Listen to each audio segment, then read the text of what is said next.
Hello viewers, মেডিটক স্টুডিওতে আপনাদেরকে সবাইকে স্বাগত। আমি ফার্মাসিস্ট পার্থসারথী ঘোষ।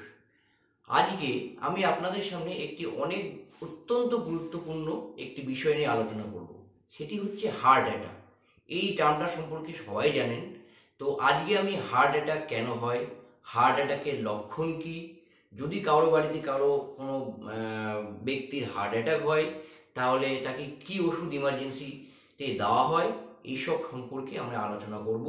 তাই জন্য ভিডিওটি আপনারা একদম স্কিপ না করে পুরো ভিডিওটি দেখুন, কারণ যদি আপনারা ভিডিওটি স্কিপ করে দেখেন তাহলে অনেক গুরুত্বপূর্ণ অংশ ছাড়া পড়ে যেতে পারে।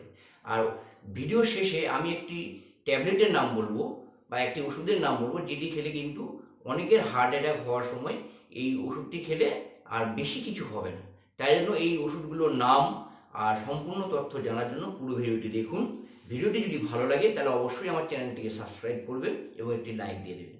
তাহলে বন্ধুরা চলুন কিছু নতুন শুরু করা যাক।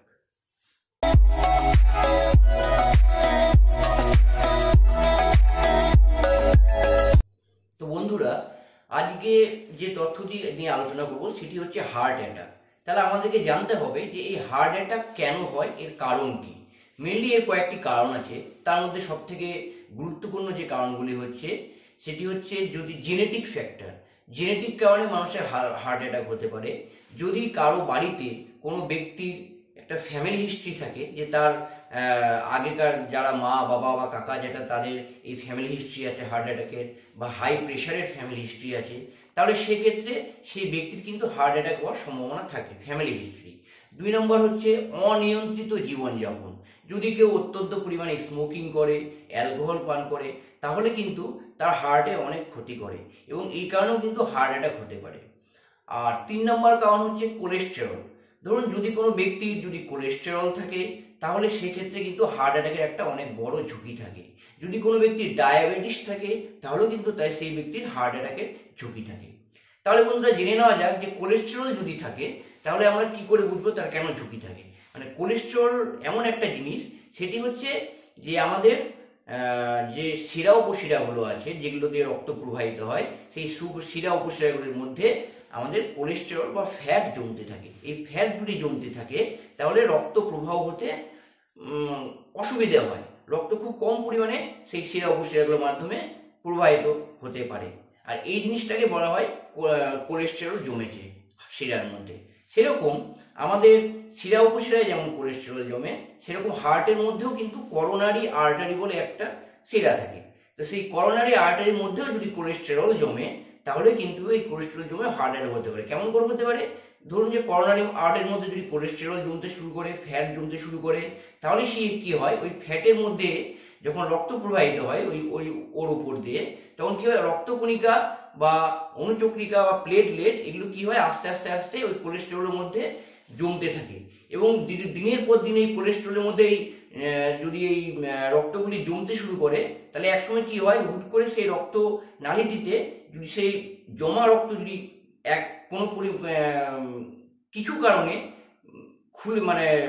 জমে যায় রক্তগুলো আরো বেশি করে, তাহলে কি হবে, সেই নালীর মধ্যে দিয়ে রক্ত কিন্তু আর প্রবাহিত হতে পারবে না, আর এই সময় আমাদের হার্ট অ্যাটাকটা হয়। তাহলে এগুলো হচ্ছে মেইন ফ্যাক্টর। এবার জানা যাক যে যদি কোনো ব্যক্তির হার্ট অ্যাটাক হচ্ছে বা সিমটম, তাহলে আমরা কি করে বুঝবো যে কি কি হলে আমরা বুঝবো যে ব্যক্তিটি হার্ট অ্যাটাকের দিকে যাচ্ছে। তো এর কয়েকটি সাইনিং সিমটম আছে। যেমন যদি কোনো ব্যক্তির হার্ট অ্যাটাক হয় তাহলে তার বুকের মাঝখানে প্রচন্ড ব্যথা হবে। লোকটি অনুভব করবে যাতে বুকের মধ্যে কোনো পাথর চাপা দিলে যেরকম ব্যথা হয় সেরকম একটা ব্যথা হবে, একটা সূঁচ ফুটালে যেরকম ব্যথা হয় সেরকম ব্যথা হবে। তার সাথে কি হবে, সেই ব্যথাটা আমাদের এই ঘাড়ের দিকে আসতে থাকবে, চোয়ালের দিকেও আসতে পারে, আর এই বাঁ হাতের দিকেও ব্যথাটা আসতে শুরু করবে। যে এইরকম সাইন সিমটম যদি দেখা যায়, বুকে প্রচন্ড চাপা যন্ত্রণা, ব্যথাটা আস্তে আস্তে ঘাড়ের দিকে, চোয়ালের দিকে বা বাঁ কাঁধের দিকে চলে আসছে, এরকম দেখা দিতে পারে। ব্যক্তিটি প্রচন্ড ঘামতে শুরু করবে, ব্যক্তিটির হাত পা প্রচন্ড ঠান্ডা হয়ে যাবে, মাথা ঘুরবে। এইসব সাইনিং সিমটম যদি কোনো ব্যক্তির মধ্যে আমরা দেখতে পাই তাহলে আমাদেরকে ধরে নিতে হবে যে হ্যাঁ, ব্যক্তিটি হয়তো হার্ট অ্যাটাক হচ্ছে। তো এই হার্ট অ্যাটাক যদি এই যে সমস্যাগুলো যদি দেখি, তাহলে এই মেন 1 ঘন্টা কিন্তু খুব ইম্পর্টেন্ট। তো কোনো বাড়িতে যদি কোনো ব্যক্তির এরকম সমস্যা হয় তাহলে আমরা কি করব? অবশ্যই ডাক্তারবাবুর কাছে নিয়ে যাব, কিন্তু ডাক্তারবাবুর কাছে নিয়ে যাওয়ার সময়, যে সময়টা লাগবে গাড়ি করে নিয়ে যাওয়া, হাসপাতালে নিয়ে যাওয়া, সেই সময়টার মধ্যে কিন্তু রুগীটির অনেক বেশি ক্ষতি হয়ে যেতে পারে। তাই জন্য কি করতে হবে, আমাদের কিছু মেডিসিন কিট বাড়িতে রাখা দরকার। অ্যাকচুয়ালি এই হার্ট অ্যাটাকের জন্য একটা মেডিসিন কিট পাওয়া যায়, সেখানে 3 রকম মেডিসিন থাকে। সেটা হচ্ছে একোস্প্রিন, যেটাকে আমরা অ্যাসপিরিন বলি, ব্র্যান্ড নেম হচ্ছে একোস্প্রিন। সেই একোস্প্রিন 325 mg একটা ট্যাবলেট থাকবে।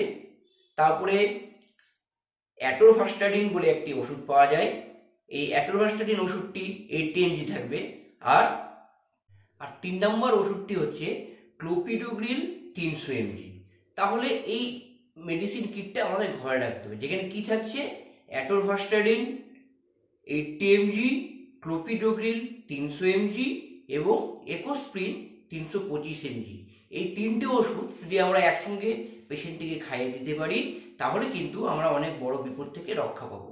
এবার ধরুন কোনো বাড়িতে এতগুলো ওষুধ একসঙ্গে নাও থাকতে পারে, সেসব ক্ষেত্রে আমরা কি করব, সেসব ক্ষেত্রে আমরা যদি দোকান থেকে একোস্প্রিন 75 mg ওষুধটা এনেই রেখে দিই, তাহলে যদি কোনো কারণে হার্ট অ্যাটাক কারো হয়, তাহলে এই একোস্প্রিন 75 mg ওষুধটি সঙ্গে সঙ্গে 4টি ওষুধ, মানে 75 × 4 300 mg টোটাল যদি আমরা পেশেন্টটিকে খাইয়ে দিতে পারি, তাহলে কিন্তু আমরা সঙ্গে সঙ্গে অনেক বড় বিপদ থেকে রক্ষা পাবো।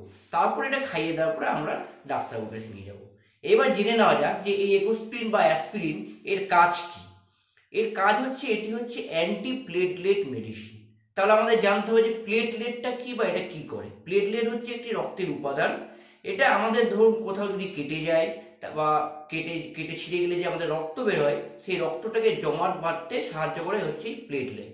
দেখবেন কোথাও কেটে গেলে 2-3 মিনিটের মধ্যে আমাদের রক্তটা জমাট বেঁধে যায়। তাহলে এই রক্ত জমাট বাঁধার কাজ করছে প্লেটলেট, রক্তটাকে জমাট বাঁধিয়ে দেয়। আর এটা যদি এক্সটার্নালি কোথাও কেটে যায় তাহলে খুব ভালো, কিন্তু যদি আমাদের আর্টারির মধ্যে যদি রক্ত জমাট বাঁধতে শুরু করে, সেটা কিন্তু আমাদের পক্ষে খুব খারাপ। সেক্ষেত্রে কি করতে হবে, সেক্ষেত্রে আমাদের যখন হার্ট অ্যাটাক হয় তখন কি হয়, আর্টারির মধ্যে বা করোনারি আর্টারির মধ্যে রক্ত জমাট বাঁধতে শুরু করে। এই রক্ত জমাট বাঁধতে শুরু করে রক্তটা আর্টারিটাকে ব্লক করে দেয় এবং তার জন্য হার্ট অ্যাটাক হয়। তো এই সময় যদি আমরা রক্তটাকে জমাট বাঁধতে না দিই, যদি কোনো ওষুধ খাওয়াই, এমন ওষুধ যেটা রক্তটাকে তরল করে দেয়, তাহলে কি হবে, করোনারি আর্টারির যে ভেনটা পুরোটা পরিষ্কার হয়ে যাবে, তার মধ্যে রক্ত ভালো করে চলাচল করবে। তাহলে এই কাজটি হচ্ছে করে একোস্প্রিন বা অ্যাসপিরিন। এটি রক্ত যে জমাট বাঁধাটাকে, রক্তটাকে তরল করে দেয়। তাই রক্ত তরল হলে তখন রক্তটা জমাট বাঁধতে পারে না এবং রক্তটা ফ্রিলি ভেনের মধ্যে দিয়ে যেতে পারে।